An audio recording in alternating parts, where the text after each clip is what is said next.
నేను కూడా ఒక చిన్న పాట పాడదాం. బోధకుడైనా క్రైస్తవుడైనా ప్రతివారు తప్పక తిరిగి పుట్టాలి.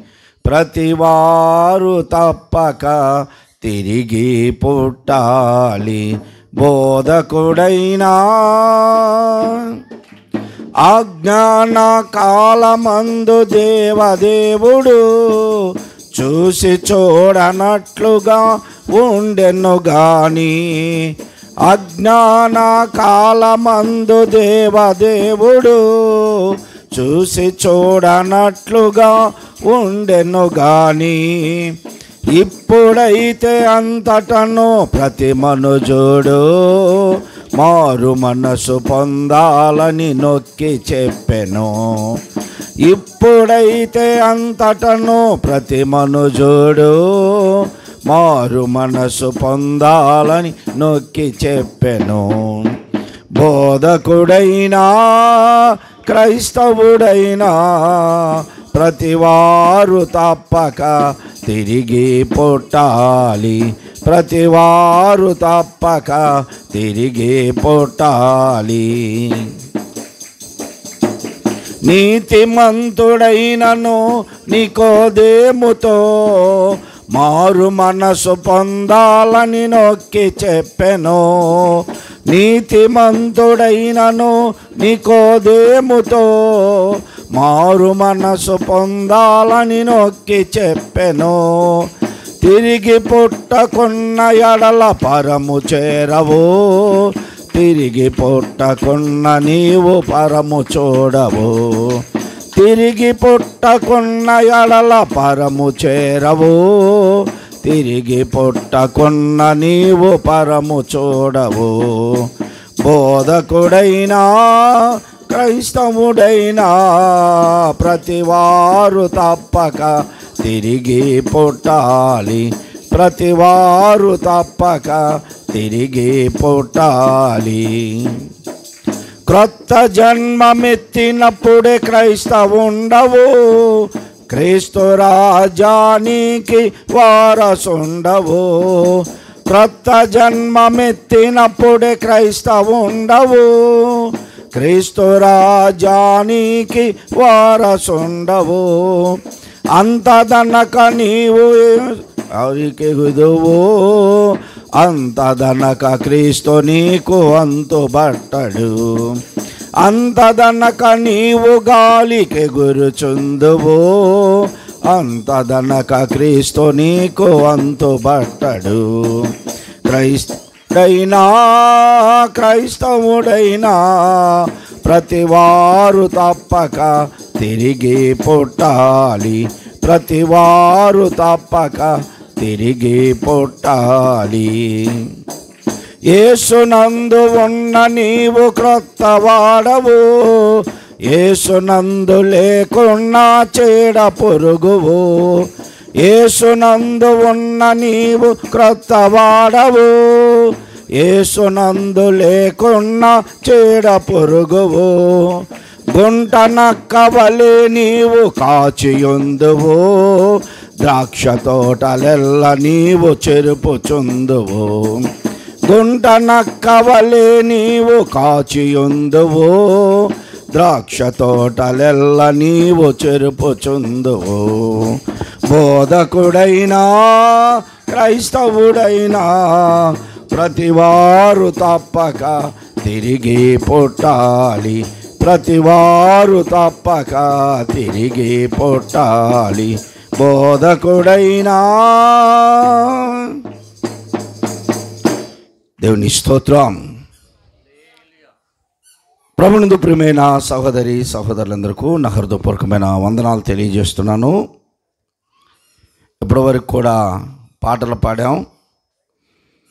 కొన్ని నిమిషాలు దేవుని వాక్యాన్ని జ్ఞాపకం చేసుకుందాం. బైబిల్ చదువుకుందాం అండి. బైబిల్ చదువుకుందాం. మనందరికీ తెలిసినటువంటి మరి చిరకాలపు పరిచయమైనటువంటి వాక్యం మార్కు సువార్త 10వ అధ్యాయము 17వ వచనం చదువుకుందా అండి. ఆయన బయలుదేరి మార్గమున పోవచుండగా ఒకడు పరిగెత్తుకొని వచ్చి ఆయన ఎదుట మోకాళ్ళూని, సద్బోధకుడా, నిత్య జీవమునకు వారసుడనగుటకు నేనేమి చేయుదునని ఆయనను అడిగాను. అందరూ అలానే తలలు వంచి కళ్ళు మూసుకోండి. నేను ప్రార్థన చేస్తాను. అందరూ తలలు వంచి కళ్ళు మూసుకోండి.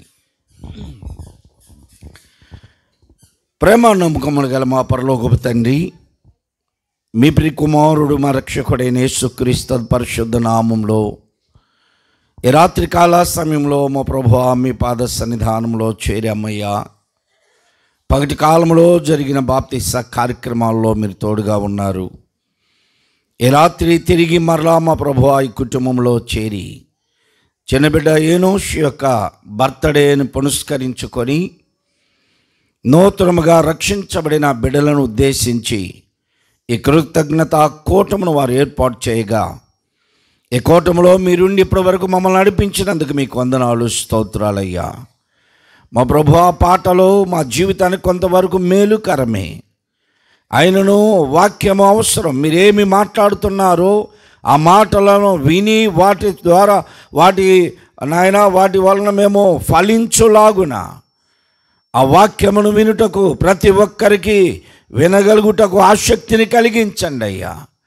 ఆ వాక్యము వారి హృదయాల్లో స్థిరపరచండి. వాక్యానుసారముగా బ్రతుకుడానికి తీర్మానించుకొనుటకు సహాయమును దయచేయండి. మీ దేని దాసునైన నన్ను మరుగుపరిచి మీ హస్తములు ఎత్తిపట్టి మీ పక్షాన అయా ఒక బలమైన ఆయుధముగా వాడబడినట్లుగా మీరు ఈ రాత్రి మాట్లాడి మమ్మల్ని బలపరిచి మీరు మహిమ పొందమని మా ప్రభువును మా రక్షకుడైన యేసుక్రీస్తు పరిశుద్ధ నామములో అడిగి వేడుకొంచున్నాను తండ్రి, ఆమేన్. ప్రభునందు ప్రియమైన సహోదరి సహోదరులారా, రాత్రికాల సమయంలో మనమందరము ఇప్పటి వరకు కూడా పాటలు పాడి దేవుని స్తుతించాం. సమయం 8:30 దాటింది. కొన్ని నిమిషాలు దేవుని వాక్యాన్ని జ్ఞాపకం చేసుకుందాం. ఈ కుటుంబంలో ఈరోజు ఒక 8 మంది బాప్తిస్తాలు తీసుకున్నారు. కుటుంబంలో ఒక 5గురు, తర్వాత కిషోర్ వాళ్ళ ఫ్యామిలీ 8 మంది బాప్తిసం తీసుకున్నారు. చిన్నబిడ్డ ఏనోష్ యొక్క బర్త్డే.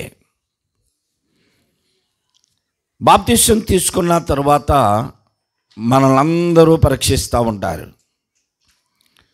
ఇప్పుడు మనము అందరి దృష్టిలో ఉన్నాం. ఏదైనా ఒక కొత్త ఇల్లు కట్టుకున్నప్పుడు దానికి ఒక దిష్టి బొమ్మ పెడతారు. కొబ్బరికాయో గుమ్మడికాయో అన్నీ రెడీ చేస్తారు. ఉన్నాయిలే ఇక్కడ, తర్వాత చూపిస్తా. కొత్తగా కారు కొనుక్కున్నారనుకో, కారులో కూడా ఏదో ఒకటి కడతారు. కొత్తగా పెళ్లి చేసుకున్నారనుకో, గుర్తుగా ఏం కడతారు? తాళి స్త్రీలకి. మరి మగవాళ్ళకి ఏం కడుతున్నారు? మగవాళ్ళకి కూడా ఏదో ఒకటి తయారు చేయాలి పెళ్ళి అయిందని తెలియటం కోసం. అలాగా ప్రతిదీ క్రొత్తగా అయిన తర్వాత ప్రజల దృష్టి ఆ ఇంటి మీద, ఆ వాహనం మీద, వారి మీద ఉంటుందని, దిష్టి పోద్దని, నరుని దృష్టికి నాపురాలైన పగులుతాయి అని లోకోక్తి ఉంది కనుక మా ఇంటికి దిష్టి తగలకూడదు, మా వాహనం మనకు దిష్టి తగలకూడదు అని చెప్పేసి దిష్టి బొమ్మను పెట్టుకుంటూ ఉంటాం.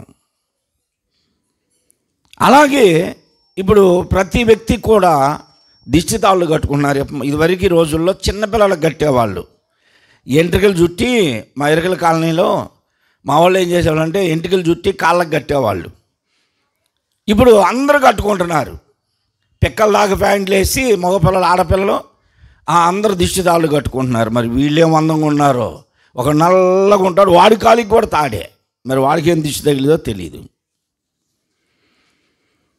ఇప్పుడు రక్షింపబడినటువంటి మనలను అందరూ పరిశీలన చేస్తారు.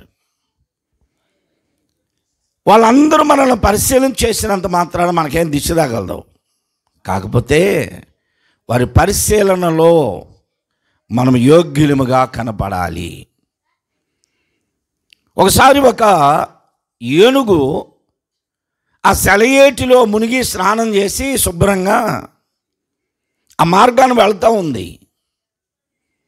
అదే మార్గంలో అటు నుంచి పంది వస్తుంది, ఎదురుగా పంది వస్తుంది. ఇటు నుండి ఎటు వెళ్తుంది చెప్పండి? ఇటు నుంచి ఏం వెళ్తుంది? ఏనుగు వెళ్తుంది. ఆ ఏనుగు సెలయేరిలో శుభ్రంగా స్నానం చేసింది.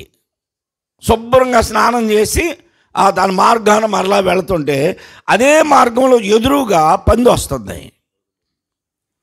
అప్పుడు ఈ ఏనుగు ఆ పందిని చూసి ఒక పెద్ద చెట్టు చాటుకి వెళ్ళి నిలబడది. ఆ పంది అటు నుంచి వెళ్ళిపోయింది. ఇంతలో ఒక నక్క చూసింది. నక్క చూసి అరే రే రే రే పంది, అసలు ఏంటి నువ్వంటే ఏనుగు భయపడి చెట్టు చాటుకు పోయింది అంటే, ఇక ఇప్పుడు పంది మేషాలు మేలేస్తాను నేనంటే ఏమనుకుంటున్నావు? ఏనుగు కూడా దాడే. ఏనుగు కూడా నన్ను చూసి పోసుకుంటా పక్కకు పోయింది. అది మన లెవెల్ అన్నమాట. ఇప్పుడు ఏనుగు దగ్గరికి వచ్చి ఆ నక్క అడుగుతుందంట, ఏనుగు బావా నువ్వు చూస్తేనేమో ఆకాశానికి ఎత్తుకున్నావు, ఇంత లావు ఉన్నావు, ఆ చిన్న భూమి మీద నేల మీద పాకినట్టు ఉంటుంది పంది, పందిని చూసి నువ్వు పక్కకి వెళ్తున్నావేంటి, అంత భయం ఏంటి నీకు పందిని చూస్తే అంటే, ఏనుగు అంటుంది దాని మొహం దాన్ని చూసి నేను ఎందుకు భయపడ్డా, నేనేమో స్నానం చేసి వస్తున్నా, అదేమో బురదలో నుండి లేచి వస్తుంది. పంది బురదలో నుండి వస్తుంది, నేనేమో స్నానం చేసి వెళుతున్నా. అది దగ్గరకు వచ్చిన తర్వాత ఒళ్ళు ఇదిలిచ్చిద్ది, ఆ బురద నా మీద ఎక్కడ పడిద్దో. అందుకని దానితో మనకేం సంబంధం? ఇప్పుడు ఆ బురదంతా మన ఒంటికి రాపించుకోవాలా? ఎందుకు అనవసరంగా? అది పరిగెత్తుతూ నా కాళ్ళ మధ్యలో నుంచి వెళ్ళినా కానీ ఆ బురద నాకే అంటిద్ది. అందుకని దాన్ని చూసి నేను కాసేపు పక్కనున్నా, అది పోయిన తర్వాత నేను వెళుతున్నాను అంది. కొన్ని సందర్భాల్లో మనం ఏనుగులు లాంటి వాళ్ళమే. నిజమేనండి, నువ్వంటూ లావుకున్నాం ఏనుగులాగా, మేము ఎందుకున్నాం ఎట్టుంటే అనుకోబాకండి. ఏనుగు ధీటికి దర్బారుకి ఘనతకు గుర్తు. ఏనుగు రాజులు అంబారులు కట్టుకొని ఏనుగుల మీద తిరుగుతారు. దేవుళ్ళని చూడండి, అంబారులు కట్టి ఏనుగుల మీద వాహనాల మీద తిప్పుతారు.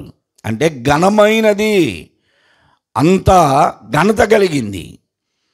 మనం కూడా ఏనుగుల్లాగా ఘనత కలిగిన వారం. ఇప్పటి వరకు మనము లోకములో ఉన్నాం, ఇప్పుడు మనము మంచి ధైర్యముతో ఏనుగు వంటి ఘనత కలిగి దేవుని బలమును పొందిన వారమై ఇప్పుడు మనం ధీటుగా వెళ్ళాలి. అలాంటి సందర్భంలోనే ఈ పందుల్లాంటి మనుషులు కొంతమంది మన ముందుకు వస్తారు, మనతోనే వస్తారు, ఆ బురద మనకు రాయాలని చూస్తారు. కాబట్టి మనం వాటిని చూసి తప్పించుకోవాలి. కొన్ని సందర్భాలు అనవచ్చు, ఏంటి వీడు పవన్ గారు ఇట్లాగైపోయాడు ఇంద్రా, వాడు ఇట్లాగ నన్నే అన్నారు. పాస్టర్ గారికి మనం అంటే దడ, ఏమనుకున్నా మనల్ని చూస్తే పక్కకి వెళ్ళిపోతాడని నన్నే అన్నవాళ్ళు చాలామంది ఉన్నారు. నేను ఒకటే అనుకుంటా మనసులో, నేను ఏనుగుని, మీరు పందులు గుంపులుగా వస్తాయి అంటారు చూసారా, ఏనుగు ఎప్పుడు కూడా సింగిల్గానే ఉంటుంది. మనం ఏనుగులు అంటే వాళ్ళం, పందులతో మనకి సంబంధం లేదు. పంది జీవితాన్ని విడిచిపెట్టేశాం, ఆ బురదలో నుండి లేపబడ్డాం, నీటిలో కడగబడి క్రీస్తు రక్తం చేత కడగబడిన పరిశుద్ధులుగా ఉన్నాం. కాబట్టి మన పరిస్థితులు వ్యత్యాసంగా ఉండాలి, సూపర్లకు ఆశ్చర్యము కలిగించేటట్లుగా ఉండాలి. కాబట్టి ఈ దినమున మరి బాప్తిసాలు తీసుకున్నటువంటి వీరు మీరందరూ కూడా దేవుని సన్నిధానంలో దేవునిని ఊరేగించేటువంటి ఏనుగులుగా ఘనత కలిగినటువంటి వారిగా మనమందరము కూడా అట్టి ఘనతను ప్రభువుకిచ్చే, మహిమను ప్రభువుకిచ్చే వారంగా ఉందుముగాక. ఒకానొక దినాన రాజమార్గములో బడి యేసు ప్రభు వారు వెళుతున్నారు. యూదయ ప్రాంతములో యెరూషలేములోనికి వచ్చారు. యెరూషలేములో రాజమార్గం ఉంది ఒకటి. యెరూషలేములో రాజమార్గము, ఆ మార్గములో ఆ వీధిలో అన్నీ శాస్త్రుల ఇల్లులు, పరిసయ్యుల ఇల్లులు, యాజకుల ఇల్లులు, ప్రధాన యాజకుల ఇల్లులు, సామాన్యమైన వాళ్ళ ఇల్లులు ఉన్న వాళ్ళ లైన్లో ఆ వీధిలో నుండే వెళుతున్నారు. దానిని డోలారస మార్గం అన్నారు. ధనవంతులు ఉండే మార్గం అది. ఆ మార్గంలోనే యేసు ప్రభుని సిలువ మోయించారు. అధికారులు, అధిపతులు, ధనవంతులు, ఇంకా పేరెన్నిక కలిగిన వారు అనేక మంది ఆ వీధిలోనే ఇల్లులు ఉన్నాయి. ఆ మార్గంలో, ఆ ఇళ్లలో శాస్త్రుల పరిచయాలను తృణీకరించావు నీవు. ఇదిగో వారింటి ముందే నీవు సిలువ మోయాలి. యాజకులను, ప్రధాన యాజకులు నీవు నిరాకరించావు. వారి ఇళ్ల ముందు నుండే నీవు వెళ్ళాలి అని కక్షతో ఆ వీధిలోనే నడిపించారు యేసు ప్రభుని. ఒకరోజు యేసు ప్రభు వారు సిలువ వేయక పూర్వం అదే మార్గంలో వెళుతున్నారు. ఆ మార్గంలోనే శాస్త్రుల ఇల్లులు, పరిసయ్యుల ఇల్లులు, యాజకుల ఇల్లు, ప్రధాన యాజకుల ఇల్లులు, ఆ రాజ్యంలో ఉన్నటువంటి సైనాధిపతులు, సైనాధికారులు, శతాధిపతులు, ఆ వీధుల్లోనే అధికారుల గృహాలన్నీ ఉన్నాయి. యేసు ప్రభు వారు ఆ మార్గమును వెళుతూ ఉండగా, మార్కు సువార్త 10వ అధ్యాయం 17వ వచనంలో రాయబడింది, ఆ మార్గమును గూర్చే యేసు ప్రభు ఆ మార్గమును వెళుతూ ఉండగా ఒకడు పరిగెత్తుకొని వచ్చి, ఒకడు అన్నారు. ఆ ఒకడు ఎవరో తెలుసా? యవనస్తుడు. అతడు యవనస్తుడు. రెండవది అతడు పరిసయ్యుడు, అంటే పరిశుద్ధుడిగా జీవించేవాడు. మూడవది అతని క్వాలిఫికేషన్ ఏంటంటే ధనవంతుడు. యవనస్తుడు, పరిసయ్య గ్రూపుకు సంబంధించిన వాడు, ధనవంతుడు. ఆయన ఇట్టి మంచి గుణలక్షణములు కలిగిన వాడు. ఈ 3 గుణలక్షణములే కాదు, అతడు అన్నిటికంటే ప్రాముఖ్యమైన ఘనత కలిగిన వాడు ఏంటంటే అతడు యూదుడు. అతడు యూదులకి అక్కడ ఘనత ఎక్కువ. యూదులు పౌరుషత్వం కలిగిన వారు. అంత మాత్రమే కాదు, అతడు బాల్యము నుండే ధర్మశాస్త్రమును పఠించిన వాడు. చూడకుండా ధర్మశాస్త్రంలో ఏమున్నాయో దైవజనుడైన మోషే గారు ఇచ్చిన 10 ఆజ్ఞలను కళ్ళు మూసుకొని చెప్పగలిగిన వాడు. చెప్పడం మాత్రమే కాదు, తన జీవితంలో అనుసరించిన వాడు. ఇన్ని మంచి గుణలక్షణములు కలిగినటువంటి ఒక యవనస్తుడు యేసు ప్రభు మార్గమును వెళుతున్నాడని తెలుసుకొని ఆ బిల్డింగ్ మీద నుండి గబగబ దిగివచ్చాడు. దిగివచ్చి ఆ రాజమార్గములో, మందిరంలో కాదు, ప్రార్థనా స్థలములో కాదు, వందల మంది నడిచి వెళుతున్నటువంటి, వేల మంది నడిచి వెళుతున్నటువంటి ఆ మార్గములో ఆయన ఎదుట మోకాళ్ళుని. ఎక్కడండి చెప్పండి? ఎక్కడ? యేసు ప్రభు సమాజ మందిరంలో ఉంటే మోకరించాడా? యేసు ప్రభు వారు యెరూషలేములో ఉంటే ఆయన ఎదురు మోకరించాడా? కాదు.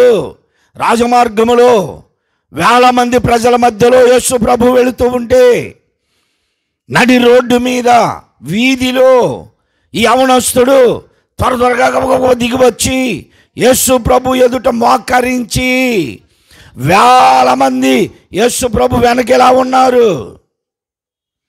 యేసు ప్రభు వారు ఉన్నారు ఇక్కడ. ఇప్పుడు అతడు త్వరగా దిగి వచ్చి అతని ముందు మోకరించాడు. ఇప్పుడు యేసు ప్రభు వెళుతున్నాడు. యేసు ప్రభు ముందు ఈయన మోకరించేలాగా ఉంటే వీళ్ళందరూ ఇక వెళ్ళిపోతారా? యేసు ప్రభు అతను దాటి వెళుతాడా? వెళ్ళలేడు. ఇప్పుడు అతను మోకరించగానే అతను అంటున్నాడు, యవనస్తుడా, ఏంటయ్యా, ఎందుకు మోకరించావు? నీకేదన్నా అనారోగ్యం ఉందా? కుంటోడివా నడకనివ్వాలా? గుడ్డోడివా చూపునివ్వాలా? మోగోడివా నీకు మాటనివ్వాలా? నీకే అనారోగ్యం ఉంది, ఏ అవసరం ఉంది? దేని కొరకు ఇప్పుడు నువ్వు ఇక్కడ మోకరించావు? దేని కొరకు నీ తల మీద చేయి పెట్టాలి, లేకపోతే నీ కొరకు ప్రార్థన చేయాలి?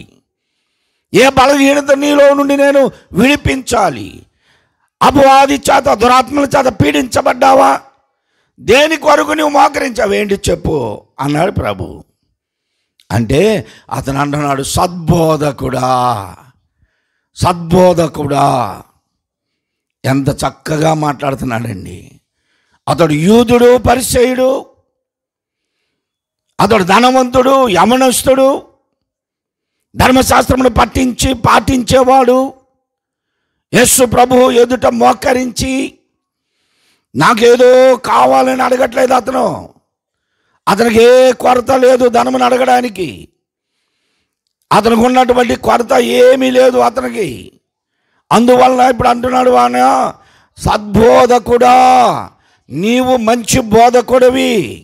మా బోధకులు ఉన్నారు, వారు ఏం బోధిస్తారో తెలీదు, కానీ నీవు సత్యమును బోధించేవాడివి. నీవు సరైనటువంటి మాటలతో ఉత్తరం ఇచ్చేవాడివి. ధైర్యముగా బోధిస్తావు, భయం లేకుండా బోధిస్తావు, ఎవరినైనా ఎదిరిస్తావు. ఇంత మంచి సత్యమును బోధించే బోధకుడు నీవు అంటే మంచిదయ్యా. నన్ను సద్బోధకుడు అంటున్నావు, మంచిదే, మొత్తానికి తెలుసుకున్నావు నీవు. ఇంతకేమిటి చెప్పు అన్నాడు ప్రభు. అంటే ఆయన అంటున్నాడు, అయ్యా నాకేం ఆశ లేదయ్యా, నాకేం కోరిక లేదు, నాకొక్కటే ఒక కోరిక. ఏమిటి ఆ కోరిక అంటే, నిత్య జీవమునకు వారసుడనవుటకు నేనేం చేయాలయ్యా? ఎంత మంచి ప్రశ్న అండి యవనస్తుడికి ఎంత మంచి ప్రశ్న, కోరిక. ఇది నాడు మనకు కూడా కోరికలు ఉంటాయి. మనల్ని ఒక్కొక్కరిని అడిగితే నాకేం లేవండి అంటారు, కానీ లోపల చాలా కోరికలు ఉంటాయి. నాకే కోరిక లేదు అన్నవాళ్ళు చెప్పండి. ఒకవేళ లోక సంబంధమైనటువంటి ఆశలు, కోరికలు లేకపోవచ్చు, కానీ ఇంకా బ్రతకాలనే కోరిక లేదా? ఇంకా బ్రతకాలనే కోరిక చాలామందికి. వాహనాలు కొనాలని, ఇల్లు కట్టాలని, బంగారం కొనాలని, బట్టలు కొనాలని, అన్ని కోరికలే. మగవాళ్ళకైతే ఛాన్స్ లేదు, కానీ రెండో భార్యం చేసుకోవాలని కూడా కోరిక ఉంటుంది. ఈ కోరికలో చాలామంది కొన్ని సమాజానికి భయపడి కొన్ని కోరికలను చంపుకుంటారు. కానీ లేకపోతే ప్రతి ఒక్కరికి ఎన్నో కోరికలు. మనకుండే కోరికలు వేరు, మనకుండే ఆశ వేరు. పక్కవారి కంటే మనం ఇంకా ఎదిగిపోవాలి, పక్కవారి కంటే మనకింకా వస్తువాహనాలు, బంగారం అంతా ఎక్కువగా ఉండాలి. మన ఆశలు వేరు, మన కోరికలు వేరు. కానీ ఈ యవనస్తుని కోరిక చాలా మంచి కోరిక. నిత్య జీవమునకు వారసుడనగుటకు నేనేమి మంచి చేయాలి, ఏ మంచి కార్యం చేయాలి? ప్రియ సహోదరి, సహోదరుడా, ఎప్పుడన్నా నీవు అడిగావా? చాలామంది సంఘాల్లో ఉంటారు, సంఘానికి వెళుతూ ఉంటారు, మందిరానికి వస్తారు. ఏ ఒక్క రోజైనా మందిరంలో నేనేం పని చేయాలి పాస్టర్ గారు అని అడిగిన వాళ్ళు ఉన్నారా? చాలామంది ప్రార్థన అయిపోగానే తీసుకోవడం, బైబిలు ఇక్కడ పెట్టుకొని వెళ్ళిపోతూనే ఉంటారు. ఆ చేపలు అక్కడ ఉంటాయి, కుర్చీలు అక్కడ ఉంటాయి, ఓడవడం ఉండదు, ఏముండదు, వెళ్ళిపోతూనే ఉంటారు. ఒకవేళ ఎవరన్నా ఓడుస్తూ ఉన్నా మనకెందుకురా, వాళ్ళు చేసుకుంటారు, మనకేం చెప్పారో ఏంది, వాళ్ళే చేసుకుంటారు అనుకుంటే వెళ్ళిపోతారు. యవనస్తులు, బ్రదర్స్ చాలామంది సంఘాల్లో జరుగుతున్నటువంటి కార్యక్రమాలకి వెళ్ళని వారు, రాని వారు ఎంతోమంది ఉన్నారు. ఏమిటి అంటే, చెప్పని వాళ్ళ దగ్గరకు పరిగెడతారు. సంఘంలో కార్యక్రమాలకు మాత్రం పాస్టర్ గారు మాకు ఫోన్ చేసి చెప్పాడా మేము రావడానికి అంటారు. ఇప్పుడు అన్నీ వాట్సాప్ గ్రూపులే ఉన్నాయి కదా. వాట్సాప్ గ్రూపులో ఒక్కళ్ళకి పెడితే మొత్తానికి వెళ్ళిపోతూ ఉంటుంది. నాకు తెలీదు, ఏ కార్యం నాకు తెలియదు అనడానికి వీల్లేదు. ఎప్పుడైనా సరే సంఘములో స్త్రీలు కానీ పురుషులు కానీ సంఘము కొరకు నేనే మంచి కార్యం చేయాలి అని ఆలోచన చేసావా? సంఘము పట్ల ప్రేమ కలిగి ఉన్నావా? సావుకునికి మనం ఏమి చేయాలి, సావుకుని కుటుంబానికి ఎలా సహాయపడాలి అనే ఆలోచన ఉందా? లేదు. సరే అలా ఉంచండి, కనీసం దేవునిలో ఆత్మీయంగా ఎదుగుదామనే ఆలోచన ఉందా? లోకమును విడిచిపెట్టి, పాపమును విడిచిపెట్టి, లోక ఆశలను విడిచిపెట్టి, లోక సంబంధంగా జీవించకుండా దేవునిలో ఆత్మీయంగా బ్రతుకుదాం. నా బ్రతుకు దినములు దాటిపోతున్నాయి, రక్షించబడి ఇన్ని సంవత్సరాలు అయింది, సంఘములో నేను నీతి కార్యములు జరిగించాల, పరిశుద్ధంగా జీవించాల, ప్రభు కొరకు పాటుపడాల, పరిచర్యలో పాలి భాగస్తునిగా లేను అని ఎవరు దుఃఖపడి ఏడ్చిన వారు లేరు. సంఘములో పనుల కొరకు ఆసక్తి కలిగి సంఘము కొరకు ప్రయాసపడేవారు లేరు. అందరూ తమ సొంత కార్యములనే చూసుకొనిచున్నారు కానీ యేసుక్రీస్తు కార్యములను చూసేవారు లేరు. ఫిలిప్పీ పత్రికలు అంటాడు పౌలు భక్తుడు, అందరూ తమ సొంత కార్యములనే చూసుకుంటున్నారు. ప్రియ సహోదరి సహోదరుడా, నిత్య జీవమునకు వెళ్ళాలని ఆశ ఉంది నీకు, ఊరకనే వెళ్ళవు నీవు. పరలోక రాజ్యమునకు వారసుడు కావాలి అంటే అదే ఇందాక నేను పాడిన పాటలో, బోధకుడైనా క్రైస్తవుడైనా ప్రతివారు తప్పక తిరిగి పుట్టాలి. క్రొత్త జన్మమెత్తినప్పుడే క్రైస్తవుండవు, క్రీస్తు రాజానికి వారసుండవు. క్రొత్త జన్మమెత్తినప్పుడే. అలాగూ లేకపోతే నువ్వు ఎలా ఉంటావు అంటే గుంట నక్కవలే ఉంటావు, ద్రాక్ష తోటల్ని చెరుపుతూ ఉంటావు. క్రీస్తునందు ఉంటేనే నీవు క్రొత్త వాడవి, లోకంలో ఉంటే కాదు, క్రీస్తుకు విరోధముగా ఉంటే కాదు, సంఘమునికి వేరుగా ఉంటే కాదు, సావుకునికి వేరుగా ఉంటే కాదు. క్రీస్తునందు ఉన్న ఎడల క్రొత్త జన్మ ఎత్తాలి. క్రీస్తులో నీవు దేవుని రాజ్యమునికి వారసులుగా బ్రతుకుతావు. అలా లేకపోతే గుంట నక్క వలె ఉండి ద్రాక్ష తోటలను పాడు చేస్తావు. ఈ యవనస్తుడికి మంచి కోరిక, ఆశ. అతను కావాల్సింది బంగారం వెండి కాదు. అతను అడుగుతున్నాడు, సద్బోధకుడా, నిత్య జీవమునకు నిరంతరము జీవించే ఆ నిత్య రాజ్యమునకు నీతో పాటు ఉండడానికి, నీ ఉండే లోకములో ఉండడానికి నేనేం చేయాలయ్యా? నువ్వు నిత్య జీవానికి వెళ్ళాలనే కోరిక ఉందా నీకు అన్నాడు. అతని అంతరంగమును చూశాడు దేవుడు. నిజమే, ఆశ మంచిదే, కోరిక మంచిదే. యవనస్తుడు, ధనవంతుడు, పరిసయుడు మంచి ఆశ కలిగి ఉన్నాడు. అందుకని ప్రభు అన్నాడు, యవనస్తుడా, సహోదరుడా, నువ్వు నిత్య జీవమునకు వారసుడు కావాలనే కోరిక మంచిదేనయ్యా. అయితే నువ్వేం చేయాలో తెలుసా? నువ్వు చేయాల్సిన కొన్ని పనులు ఉన్నాయి రా బాబు, అవి చేయకుండా ఉంటే చాలు, నువ్వు నిత్యరాజ్యానికి వెళతావు అన్నాడు. ఏంటి ప్రభు చెప్పు? నేను నిత్య జీవంలో పోవాలంటే ఏం చేయాలంటే, నువ్వు నరహత్య చేయవద్దు, నరహత్య చేయవద్దు అంటున్నాడు. సహోదరి సహోదరులారా, ఈ యవనస్తుడు ఇన్ని క్వాలిఫికేషన్స్ మంచి ఉండి ఏమవునాయి చెప్పండి?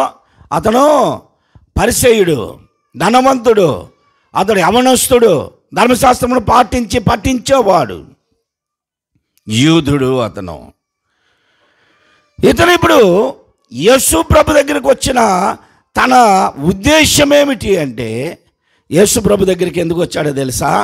ఆ వీధి రాజమార్గము, ధనికులు, ధనవంతులు అందరు పేరెన్నిక కలిగిన అధికారులు ఉండే వీధి గనుక అందరి మధ్యలో యేసు ప్రభుతో నేను కూడా మెప్పు పొందాలి. ఇప్పుడు ఎందుకు? ఇతనికి ఏ చెడ్డ కార్యం లేదు, ఇతనిలో ఏ చెడ్డ కార్యము లేదు. కాబట్టి ఇతను ఇప్పుడు మంచి పేరు పొందాలి ప్రభు ద్వారా. నా మంచి అంతా చెప్పుకొని ఏమనుకున్నా, నేను దుర్మార్గుని అనుకున్నా, దుష్టుని అనుకున్నా, పాపిని అనుకున్నా, నాకేమి లేదంటే వెరీ గుడ్, నువ్వు మంచోడు పోరా ఆయన అందరి ముందు అనిపించుకోవాలనుకొని యేసు ప్రభు ఎదుట మోకరించాడు. యేసు ప్రభుకి అతని ఆ హృదయం అంతా తెలుసు. అందుకే అంటున్నాడు, నీలో ఉన్నవన్నీ మంచి గుణాలే కానీ అయ్యా, నీవు నరహత్య చేయొద్దు అన్నాడు. అంటే అతను అన్నాడు, బతుకుడా, నేను అసలు నరహత్య ఇంతవరకు ఎవరిని నేను చంపినోని కాదయ్యా, నాకు నరహత్యే తెలియదు, నేను అసలు నరహత్య చేసిన వాడిని కాదు అన్నాడు. మరో మాట చెప్పాడు, అలాగైతే మంచిదేరా, నువ్వు వ్యభిచారం చేయొద్దు అన్నాడు.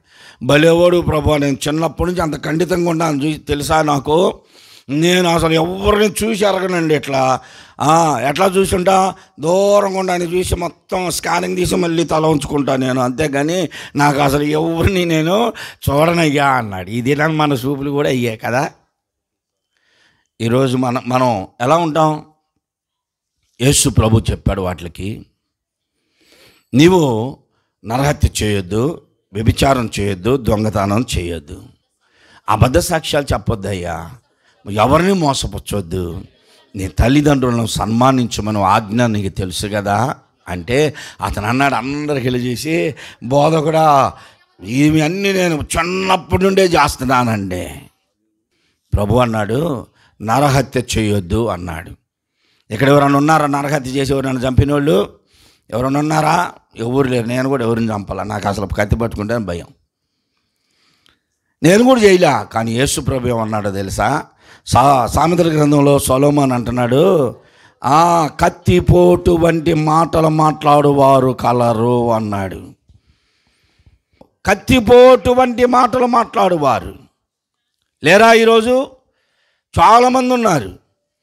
పక్కన వాళ్ళు చూసి ఖచ్చితంగా వాళ్ళు ఎదురైనప్పుడే ఏదో ఒక మాట ఖచ్చితంగా వారికి తగిలేటట్టు మాట్లాడతాం, కానీ వాళ్ళని కాదు మనం అన్నది. ఎంత న్యాయం ఉంటుందో తెలుసా? ప్రజల్లో అంత నైపుణ్యత కలిగిన వాళ్ళు చాలామంది ఉన్నారు. నాకు తెలిసిన వాళ్ళు చాలామంది ఉన్నారు. మాట్లాడి వచ్చిన తర్వాత అంటారు, నేను ఒక్కొక్క మాట అడిగితే దానికి పెగులు దోసుకుపోయినాయి అంటారు. వచ్చి గొడవాడి వచ్చి చెబుతూ ఉంటారు, నేను తక్కువ దాన్ని అనుకున్నావా, నేను ఒక్కొక్క మాట మాట్లాడితే పేగులు దూసుకుపోయినాయి దానికి అంటారు. కొంతమంది ఇంటికి వచ్చి ఏడుస్తా, అసలు మాటలు మాట్లాడింది అనుకున్నావు, నాకు గుండెలు దొరుకుపోయాయి అంటారు. దేంతో మాటలతో. అందుకే సొలొమోను అన్నాడు, కత్తిపోటు వంటి మాటలు మాట్లాడేవాళ్ళు చాలామంది ఉన్నారు. కాబట్టి నువ్వు నరహత్య చేయొద్దంటే కత్తి తీసుకొని పడవలసిన పని లేదు, కానీ నీవు మాటల చేత ఎంతోమందిని నీవు హింసిస్తూ ఉంటావు. పాస్టర్లను చూడండి, పోటు వంటి మాటలు అందరూ మాట్లాడుతూ ఉంటారు. ఈ మాటలు మాట్లాడితే మాత్రం దేవుని రాజ్యమునకు వారసులము కాము. రెండోది చెప్పాడు ఆయన, ఏమన్నాడు? వ్యభిచారింపవద్దు, వ్యభిచారం చేయవద్దు. వ్యభిచారం చేయట్లేదు ఎవరు, చాలామంది వ్యభిచారం చేసేవాళ్ళు లేరు. ఎవరు 100% ఎవరు వ్యభిచారులు లేరు. కానీ యేసు ప్రభు అన్నాడు, ధర్మశాస్త్రంలో చెప్పబడింది మీరు విన్నారు కదా, మత్తయి సువార్త 5:20 అంటాడు, వ్యభిచారము చేయవద్దన్న సంగతి మీరు విని ఉన్నారు కదా. ధర్మశాస్త్రం చెప్పింది వ్యభిచారం చేస్తే రాళ్ళతో కొట్టమని, కానీ నేను మీతో చెప్పున్నది ఏమనగా, ఒక స్త్రీని పురుషుణ్ణి స్త్రీ మోహపు చూపుతో చూస్తే అప్పుడే తన హృదయములో, ఇప్పుడు యూట్యూబ్ రీల్స్, ఏదో రీల్స్ అంటే ఇంతకుముందు టిక్టాక్లో ఉన్నాయి, ఇప్పుడు రీల్స్ అంట. ఎంత భయంకరంగా చేస్తున్నారంటే, ఎన్నోతోటే పాపం. అటు వెళ్ళేటప్పుడు ఆ చివరి నుండి వచ్చి ఇటు వెళ్ళిందాక నువ్వు స్త్రీని అలా చూస్తున్నావు, పురుషుని అలా చూస్తున్నావు, నీ చూపు ద్వారా వ్యభిచారం జరిగిపోతుంది. ఇది నేను చెప్పట్లేదు, యేసు ప్రభు చెబుతున్నాడు. ఒక స్త్రీని పురుషుని స్త్రీ మోహపు చూపుతో చూస్తేనే వ్యభిచారం చేసినట్లు యేసు ప్రభు చెబుతున్నాడు. వ్యభిచారం చేస్తేనే ఇద్దరు కలయికే వ్యభిచారం చేస్తేనే పాపమని ధర్మశాస్త్రం చెప్పింది, కానీ నేను చెప్తున్నా ఇప్పుడు అని యేసు ప్రభు చెప్పాడు. ధర్మశాస్త్ర ప్రకారముగా కాక యేసు ప్రభు ఇచ్చిన నూతన నిబంధన ప్రకారం నిత్య జీవమునకు వారసులము కావాలి అంటే మొదటగా నీ చూపును సరి చేసుకోవాలి, చూపులో మార్పు రావాలి. చాలామంది చూపులు వేరుగా ఉంటాయి. అంటే ఎలాగుంటాయి అంటే, కొంతమంది మనుషులు అందరికీ వంకలు పెడతారు. కొంచెం గుడ్లు లావుకొని అనుకోండి, ఏమంటారు వాళ్ళని? మేడిగుడ్లు రాడు, ఆ మేడిగుడ్లు అన్ని పిలవండి అంటారు. సరే గుడ్లు ఎట్లా లేవు, ఎట్లా ఉన్నాయి అనుకోండి, ఏమంటారు? ఆ మూతర కళదని పిలవండి. సహంకాలు ఉంటేనేమో ఎట్లాగా. కొంతమంది ఇటు ఆరుపుతూ ఉంటారు తేపకి, వాళ్ళని ఏమంటారు? ఆరుపు కళదని పిలవండి, ఆరుపు కళ్ళలోనే పిలవండి. లేదా అట్లా కాదు, ఇటు ఉన్నాయి అనుకో, వాళ్ళని ఏమంటారు? ఆ మెలక నూనె పిలవండి. చీపిరి కళ్ళలో పిలవండి, ఇలాగ ఉంటాయి. కొంతమంది ఏమి చూడరు, అసలు లోకంలో ఏమి చూడనట్టుంటారు, తలకాయ ఉంచుకొని వెళ్ళిపోతూనే ఉన్నట్టుంటారు. ఎదురొచ్చాను ఒకసారి అటు చూశారంటే స్కానింగ్ అయిపోయింది. ఎంఆర్ స్కాన్ అనమాట, అది మామూలు స్కానింగ్ కాదు. ఎంఆర్ఐ స్కాన్ అంటే ఏంటి చెప్పండి? మామూలు స్కాన్కే కొంత జబ్బులే కనపడతాయి. అంటే ఎంఆర్ఐ స్కాన్ చేస్తే లోపల అవయవాల్లో ఉన్న రోగం కూడా కనపడిద్ది. ఎక్కువ కాస్ట్ అది. అలాంటి అనుభవం కలిగిన వాళ్ళు ఉన్నారు చాలామంది. ఒక్కసారి అటు చూశారంటే ఎంఆర్ఐ స్కానింగ్ చేసినంత రీతిలో చూస్తారు. యేసు ప్రభు చెప్తున్నాడు యవనస్తునికి, వ్యభిచారం చేయవద్దు. నేను చేయట్లేదు ప్రభా, నేను బాల్యం నుండి చాలా నిష్ఠగరిష్ఠగా ఉన్నా, కాకపోతే ఆ ఫోనుల్లో తప్ప ఇప్పుడు అసలు ఏం చూడట్లేదండి నేను అనుకునే వాళ్ళు ఉన్నారు. యేసు ప్రభు చెప్తున్నాడు, నరహత్య చేయొద్దు, వ్యభిచారం చేయొద్దు. తర్వాత ఏమన్నాడు? దొంగతనం చేయొద్దు. ఇక్కడ ఎవరైనా ఉన్నారా దొంగలో? ఇప్పుడు లేరు, మా కాలంలో ఉన్నారు, పిల్లల కాలంలో. ఇంటి ముందు ఏదన్నా కనపడ్డదా టగాన్ తీసుకెళ్ళి ఇంట్లో పెట్టుకుంటారు. ఏమో లేచి ఇంక పొద్దునే తిడతా ఉంటుంది. నా బకెట్ ఎడబెట్టా, నా చెమ్మ ఎడబెట్టా, నా గ్లాస్ ఎడబెట్టా, ఎవరు తీసుకెళ్లారో అనేవాళ్ళు. సబ్బులు కూడా పోయేవి తెలుసు. అప్పుడు అంతా మగవాళ్ళంతా రోడ్ల మీద స్నానాలు చేసేది. ఆడ పెడితే స్నానం చేసి వాళ్ళు ఇంట్లోకి వెళ్ళి వచ్చారు, సబ్బు పోయేది. వాళ్ళు తిడతా ఉండేవాళ్ళు. వాళ్ళకి తెలియదు పాపం ఎవరు తీసుకెళ్ళేవాళ్ళు అంటే అప్పుడు కాకులు సబ్బులు తీసుకెళ్ళాయి. అయినాక చిన్న చిన్న దొంగతనాలు జరిగాయి అప్పుడు. ఇప్పుడు మనం ఆ దొంగతనం కూడా చేయట్లా. ఉన్నారు ఎవరైనా ఉన్నారు దొంగలేడా? ఎవరు లేరు కదా. కానీ బైబిల్ ఏం చెబుతుందో తెలుసా? బైబిల్ చెబుతుంది దొంగలు ఉన్నారు అంటున్నారు. ఏ దొంగలు అంటే మలాకి గ్రంథం 3:8 చెప్తున్నాడు దొంగలు. ఇప్పుడు మందిరాల్లో ఉన్నటువంటి దొంగలు, దేవుని పిల్లలుగా ఉన్నవారు, నిత్య రాజ్యమునకు దూరం అవుతున్న దొంగలు చాలామంది ఉన్నారు.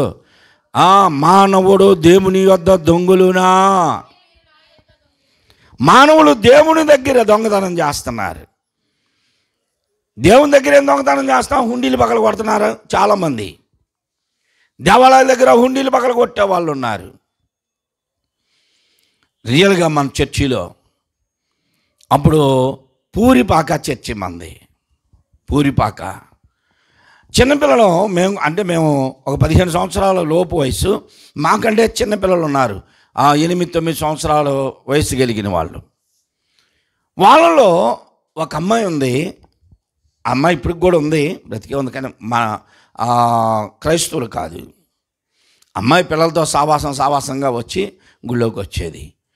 మనకు అప్పటి నుంచి కూడా పెద్ద పాస్టర్ గారు ఉన్నప్పటి నుంచి కూడా మధ్యలోనే స్టూలు పెట్టి కానుకల బాక్స్ పెట్టడం అలవాటు. ఆ బాక్స్కి తాళం ఉండదు, ఎందుకంటే వీళ్ళు లోపలికి బయటికి తిప్పుతా దాన్ని కింద పడేసి తాళాలు ఉండవు. ఒకరోజు నాన్న ఏంటి అసలు కానుకలు తక్కువగా వస్తున్నాయి, ఇంతవరకు బాగా వచ్చాయి, తక్కువ మంది ఉన్నప్పుడు బాగా వచ్చినాయి కానుకలు, ఇప్పుడు ఎంతమంది జనం వస్తున్నారు, అసలు కానుకలు ఇవేంటి అంటున్నాడు. సరే అలా రోజులు, వారాలు, నెలలు గడిచిపోతున్నాయి. ఒకరోజు బయట కూర్చున్నటువంటి అతను, మందిరం బయట కూర్చున్న అతను చెబుతున్నాడు, పాస్టర్ గారు అమ్మాయి ఏంటి మధ్యలో అందరు కళ్ళు మూసుకున్నప్పుడు ఆ బాక్స్ తీసి చూస్తుందండి అని. మాకేం అర్థం కాల, బాక్స్ తీసి చూస్తుంది ఏంటి అని. సరే కనిపెట్టాలని మేము ఒకరోజు కనిపెట్టాం. అప్పుడు విజయమేరక్క ఉంది. విజయమేరక్క అక్కడే కూర్చొని చూస్తూ ఉందంట. చూస్తుంటే ఈ అమ్మాయి అందరు కళ్ళు మూసుకొని ప్రార్థన చేసేప్పుడు బాక్స్ తీసి గబగబా డబ్బులు తీసుకుంది. హుండీల్లో దొంగతనం చేసేవారు ఉన్నారు. గుంట గ్రౌండ్లో పెద్ద మీటింగ్ జరిగింది. పెద్ద సేవకుడు వచ్చాడు. ఆయన పబ్లిక్లో చెబుతున్నాడు, ఎలాగనే మీటింగ్లో బాక్సులు ఇచ్చి సంచులు ఇచ్చి పంపిస్తే వాళ్ళు కానుకలు బట్టి సంచులో తీసుకొని వేసుకునేవాడంట. తర్వాత అతను మరలా మందిరంలో ఒప్పుకున్నాడని చెప్పాడు. ఎలాగో ఒకవేళ హుండీలు పగలు కొట్టి కానుకలు తీసుకుంటే దొంగతనం. కానీ బైబిల్ ఏం చెబుతుందంటే మానవుడు దేవుని యొద్ద దొంగులునా? అవును, దొంగతనం చేస్తానే ఉన్నాడు. ఏం దొంగతనం చేశామయ్యా నీ దగ్గర అని మీరు అడిగితే దేవుడు ఏమంటున్నాడంటే మీరు ఇవ్వవలసినటువంటి మీ దశమ భాగములను ఇయ్యక దొంగతనం చేస్తున్నారు. ఇక్కడ ఉన్నటువంటి వారిలో 150 మంది ఖచ్చితంగా దేవునికి ఇచ్చేవాళ్ళు ఉన్నారు.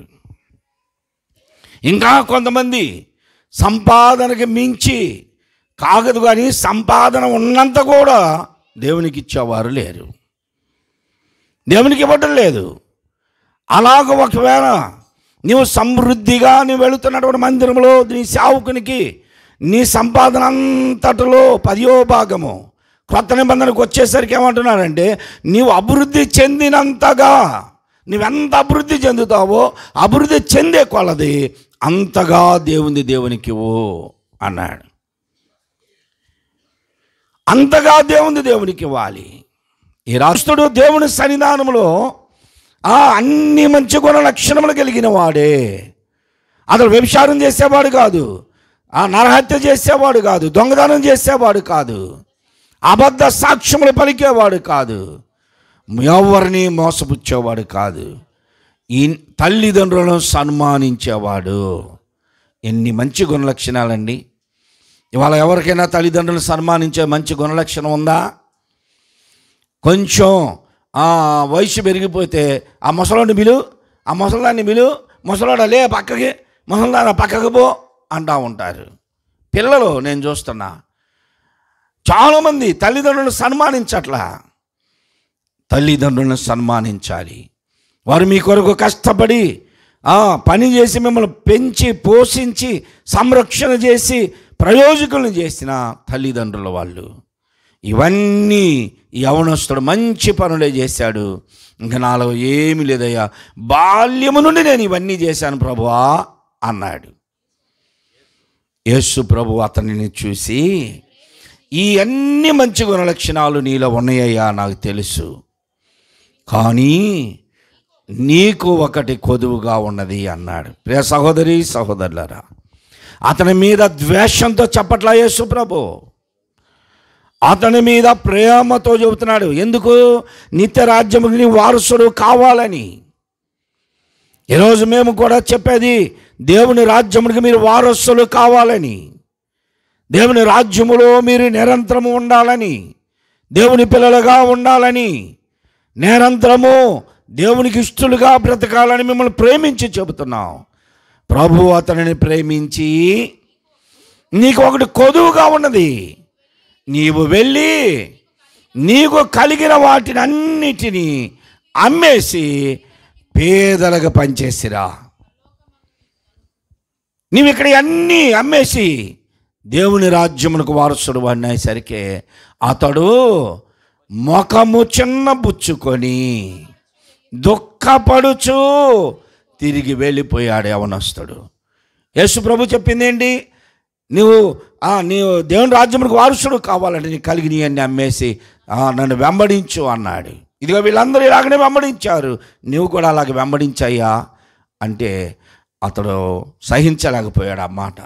నేను ఇంత కష్టపడి సంపాదించుకుంటే ఏంది ప్రభు ఇవన్నీ అమ్మేసి నన్ను వెంబడించమంటున్నాడు, పేదలకు పంచమంటున్నాడు, నేను పంచలేను అన్నాడు.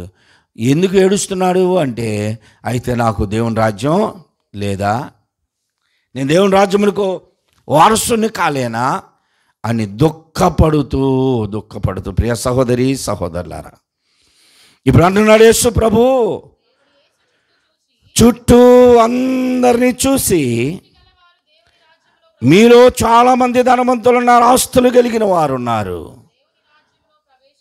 ఆస్తి కలిగిన వారు దేవునికి ఇవ్వకపోతే, దేవుని కొరకు త్యాగము చేయకపోతే, దేవుని కొరకు మీరు ప్రయాసపడకపోతే మీరు దేవుని రాజ్యమునకు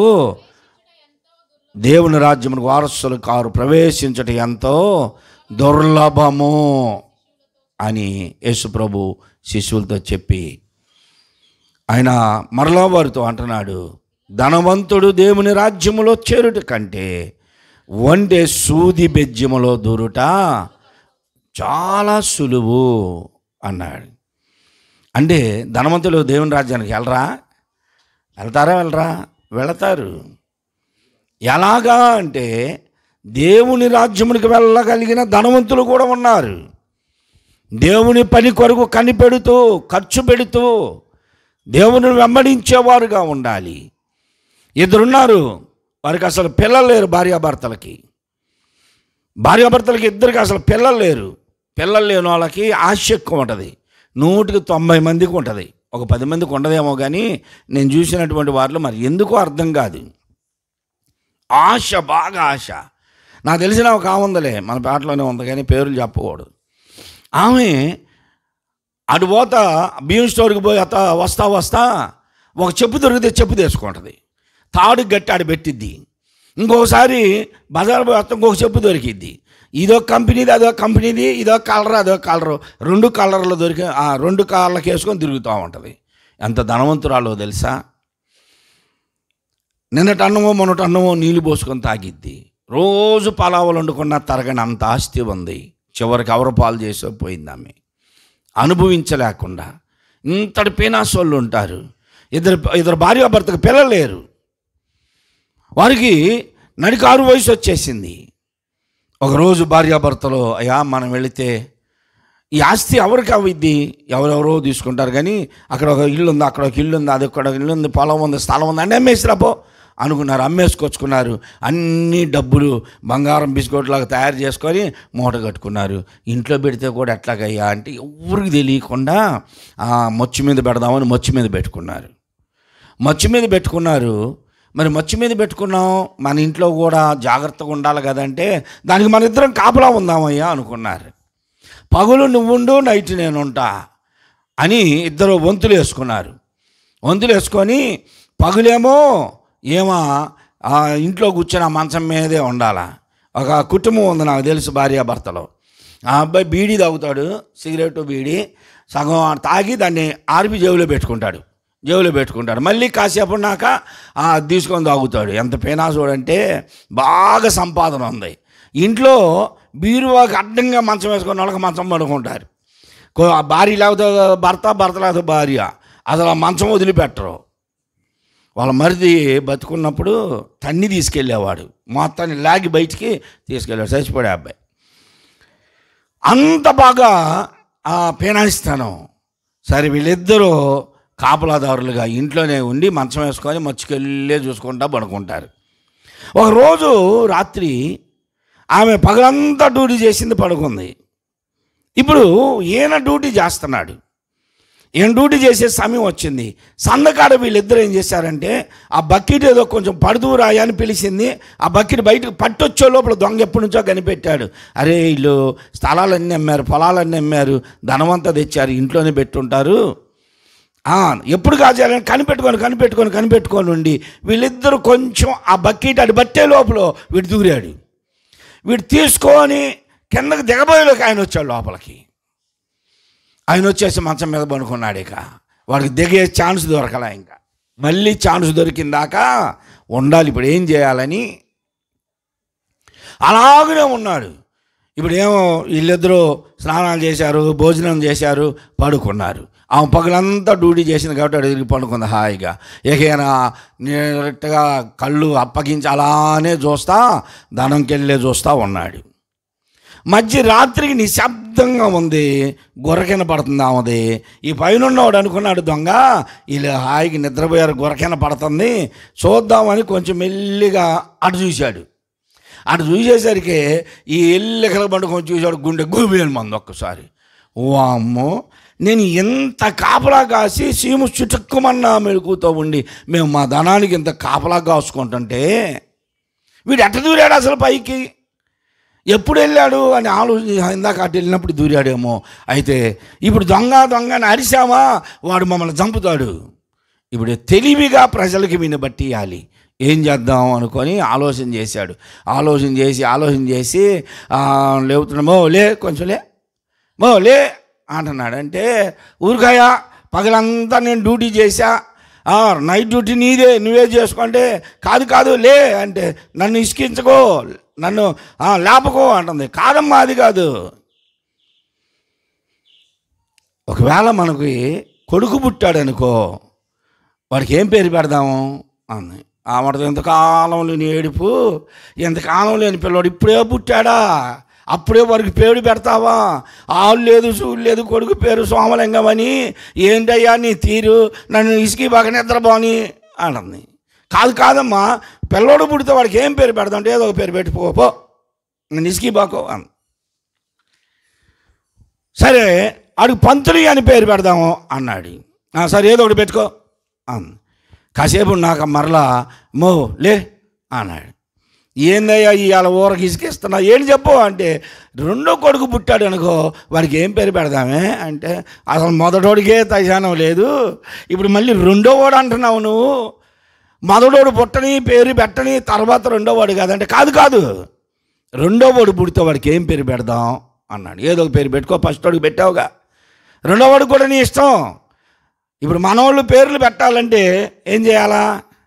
మనవాళ్ళు పేర్లు పెట్టాలంటే అన్నీ తీసుకొచ్చి అవి చూసి జాతకరత్నాలు, పేరు బలాలు, సాముద్రికలు, హస్తముద్రికలు అన్నీ చూసుకొని పేర్లు పెడతారు.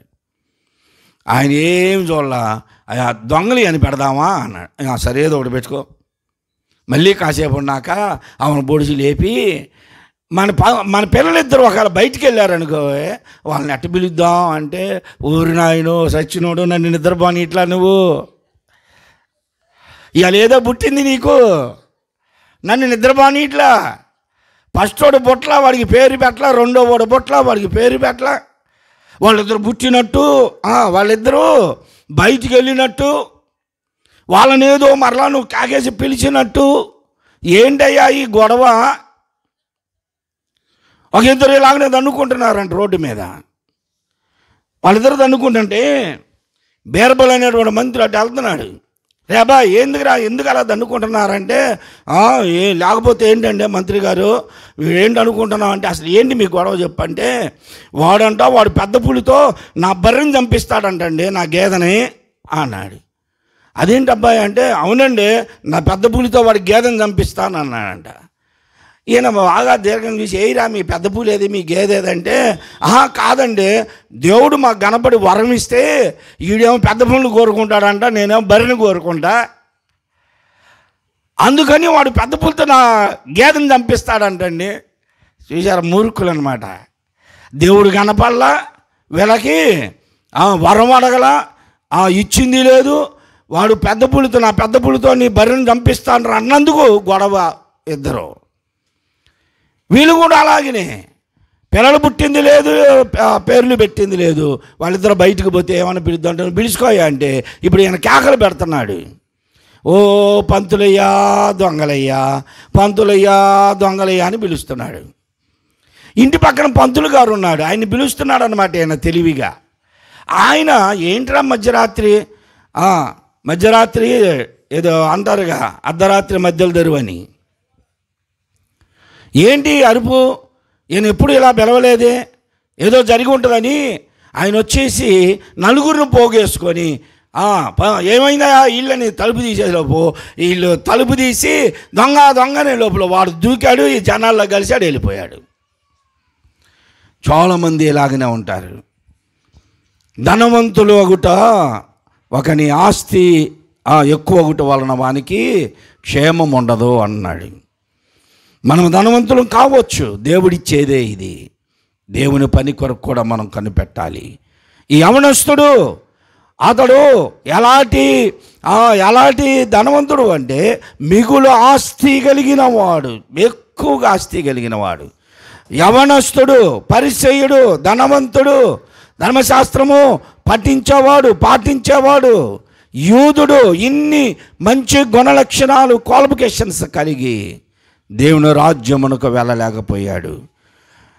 ముఖము చిన్నబుచ్చుకొని దుఃఖపడుతూ వెళ్ళిపోయాడు. ప్రియ సహోదరి సహోదరులరా, రక్షింపబడిన మనము దేవుని రాజ్య వారసులుగా, దేవుని రాజ్యమునకు వారసులుగా మనం ఉండాలి అంటే మనమేమి చేయాలి? నిత్యరాజ్యమునకు వారసులం కావాలి అంటే ప్రభువు చెప్పినటువంటి మంచి మార్గంలో మనం నడవాలి. అందరూ తలలు వంచండి, కళ్ళు మూసుకోండి. అందరూ తలలు వంచండి. కడవరి దినముల భయంకరమైన దినాల్లో మనం జీవిస్తూ ఉన్నాం. ఈ దినాల్లో మనము దేవుని కొరకు ఎంత ప్రయాసపడుతున్నాం. మన జీవితాన్ని, మన సమయాన్ని, మన ధనాన్ని, మన శక్తిని, మన ఆరోగ్యాన్ని దేవుని కొరకు ఎంతగా ఖర్చు పెడుతున్నాం, దేవుని పనిలో ఎంతగా మనం ఉపయోగపడుతున్నాం, దేవుని పనిలో మనం ఎంతగా ఖర్చు అవుతున్నాం, ఎంత కష్టపడుతున్నాం, దీనినే ప్రభువు చూసేది. ఎప్పుడో నీ అంతటా నీవు మందిరంలోనికి వెళ్ళి మరలా వెళ్ళిపోతే, బాధ్యత లేని వారుగా ఉంటే నీవెలా నిజముగా నిత్యరాజ్యానికి వారసులు కాగలవు? ప్రియ సహోదరి సహోదరుడా, ఆ ధనవంతుని వలె ఒకవేళ నీవు యవనస్తురాలుగా ఉండవచ్చు. నీ ప్రతి పనిలో, ప్రతి సంపాదనలో, ప్రతి కార్యములో దేవుని గణపరచు. దేవుని ఆ సన్నిధానములో కష్టపడు, పని చేయి, పరిచర్య చేయి. దేవుని రాజ్యమునకు వారసులుగా మార్చబడతావు. దేవుడు నిన్ను దీవిస్తాడు. ప్రేమ నమ్మకములు గల మా పరలోకపు తండ్రి, మీ ప్రియ కుమారుడు మా రక్షకుడైన యేసుక్రీస్తు పరిశుద్ధ నామములో ఈ రాత్రికాల సమయంలో మా ప్రభువా మీ పాద సన్నిధానంలో చేరి రీతిగా ప్రార్థిస్తున్నామయ్యా. ఇప్పటివరకు విన్న వాక్యము కుటుంబానికి, విన్నటువంటి ప్రతి ఒక్కరికి దీవెనకరముగా మార్చండి అయ్యా. నూతనముగా రక్షించబడిన బిడ్డలో వెనుదిరిగి చూడకుండా, వెనుకంజ వేయకుండా, లోకంలో కలిసిపోకుండా, పడిపోకుండా మీ నిత్య రాజ్యమునకు వారసులగునట్లుగా చేరువున మేమందరము ఈ యవనస్తుని వలె దుఃఖపడి ముఖము చిన్నబుచ్చుకొని వెళ్ళేవారుగా కాక, నీ రాజ్యమునకు వారసులుగా నీ పనిలో పాలిభాగస్థలముగా ఉండునట్లుగా సహాయమును దయచేసి మహిమ పొందమని మా ప్రభుని మా రక్షకుడైన యేసుక్రీస్తు పరిశుద్ధ నామములో అడిగి వేడుకొంచున్నాము తండ్రి. ఆమేన్. అందరూ కూర్చోండి, కేక్ కటింగ్ ఉంది.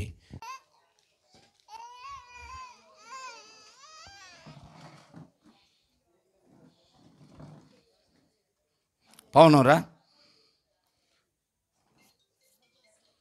కిరాయి కమలమ్మ రండి.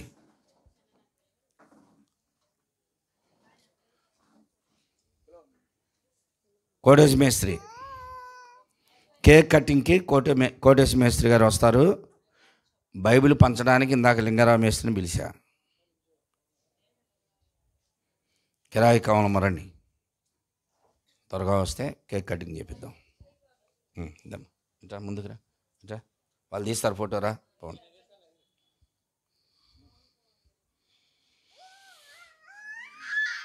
మీరు కూడా నిలబడండి. తండ్రి, మీ ప్రియ కుమారుడు మా రక్షకుడైన యేసుక్రీస్తు పరిశుద్ధ నామంలో ఈ రాత్రికాల సమయంలో అయా సహోదరి రూపమును బట్టి కోటేశ్ మేస్త్రి గారిని బట్టి ప్రార్థిస్తున్నాం. వారి కుమారుడు పవన్ను బట్టి సుజాతను బట్టి ప్రార్థిస్తున్నాం. వారికి ఇచ్చినటువంటి మొదటి సంతానముగా బాబుని మీరు ఇచ్చారు. ఎనోష్ అనే నామకరణ చేయబడింది. ఆ రీతిగా మా ప్రభువా ఈ సంవత్సర కాలం అంతా బిడ్డని తల్లిదండ్రులు ఆహారమునిచ్చి, మంచి ఆహారమునిచ్చి, మంచి వస్త్రమునిచ్చి మాత్రమే పెంచగలరు నాయన. ఆయుష్ ఇచ్చేది మాత్రం మీరే కనుక మా ప్రభువా మీరు ఇచ్చినటువంటి ఆయుష్ను బట్టి వందనాలు.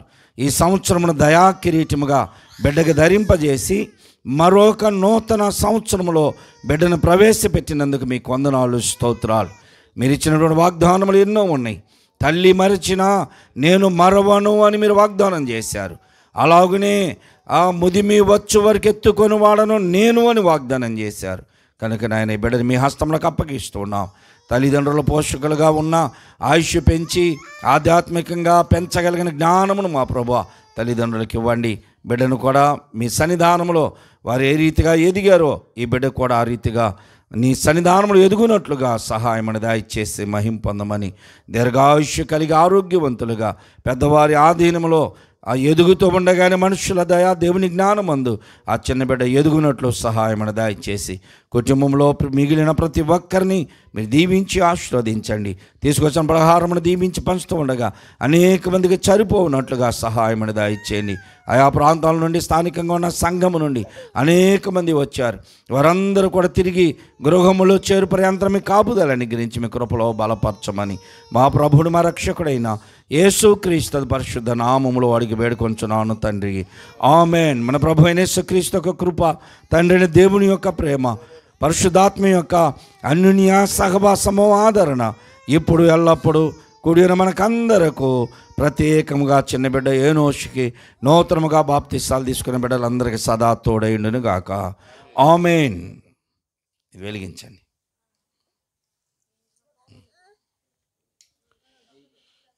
చిన్న బాబు పేరు Enosh.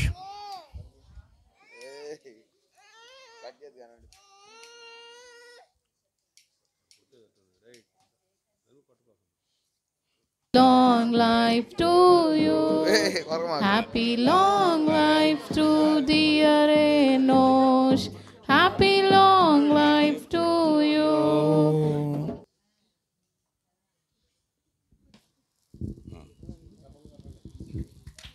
Happy birthday to you. Happy birthday to you. Happy birthday to dear తండ్రి యొక్కయు Enosh. కుమారుని యొక్కయు పరిశుద్ధాత్మక నామములో పరిశుద్ధపరచున్నాం. ఆమేన్. Many greetings to you. Many greetings to you. Many greetings to dear Enosh. Many greetings to you. Happy long life to you. Happy long life to you. Happy long life to dear Enosh. Happy long life to you. Happy birthday to you, Enosh. Claps కొట్టాలి అందరూ.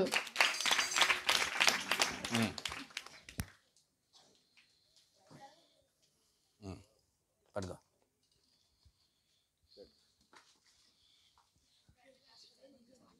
కొంచెం ఊరగట్ల కానీ చాలు. మా పలహారం ఉంటే తీసుకురండి. రజీ ఇన్ని అడ్డం ఉన్నాయిలే, అందుకన్నా రాలే. పవనరా పవన్ ఇట్రా కొంచెం. చాలు చాలులే ఇంకంతే.